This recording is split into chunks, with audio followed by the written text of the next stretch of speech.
So, let's talk about the Provo Temple. Love it or hate it, the Provo Temple has been a well-known part of life for students at Brigham Young University, as well as missionaries training at the MTC since 1972. With the addition of a second temple, the Provo City Center Temple, as well as the upcoming new temple about to open up in Orem, it was decided that the time was right to renovate and redesign the Provo Temple. And it's definitely been the topic of extensive discussion among LDS circles, so I'm here to discuss my thoughts. There's been a lot of gags made over the 50 years since this temple was built, including a number of corny nicknames, from the birthday cake or cupcake temple to the alien mothership.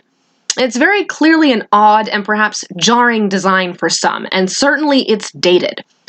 But you'll also hear a lot of folks say that it's grown on them. Personally, I fall into this camp. Provo is by no means my favorite temple in Utah, but I can't deny that it has actually grown on me. I like the uniqueness of the temple itself. I'm a fan of temples being individual and unique whenever possible, and have never been a particular fan of what I call cookie-cutter temples. Provo was, if nothing else, distinctive. Whether that was good or bad is up for debate.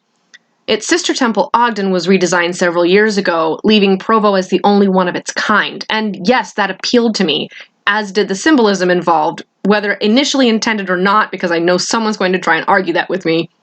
I liked the symbolism. But let's face it, it really was time for an update and redesign. Maybe even past time, if I'm being honest. But what of the redesign itself?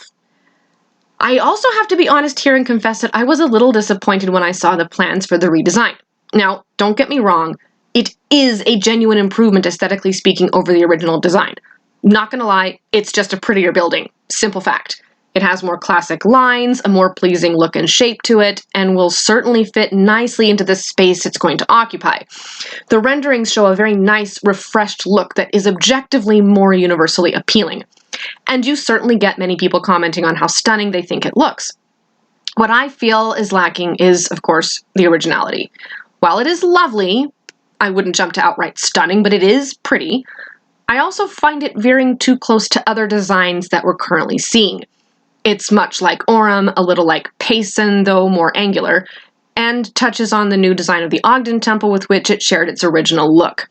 I admit I really was hoping for something completely different from Ogden, and this feels somewhat similar.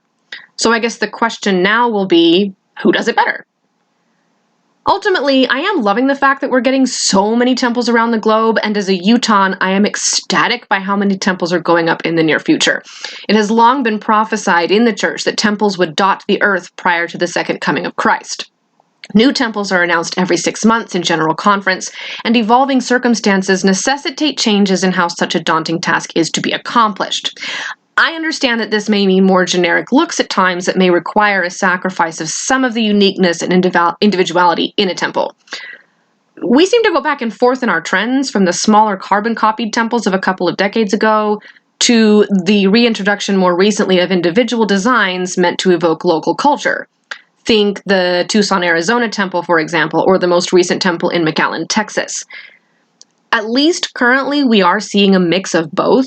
Not every temple is truly going to be unique, but there are also a wider variety of basic designs to choose from.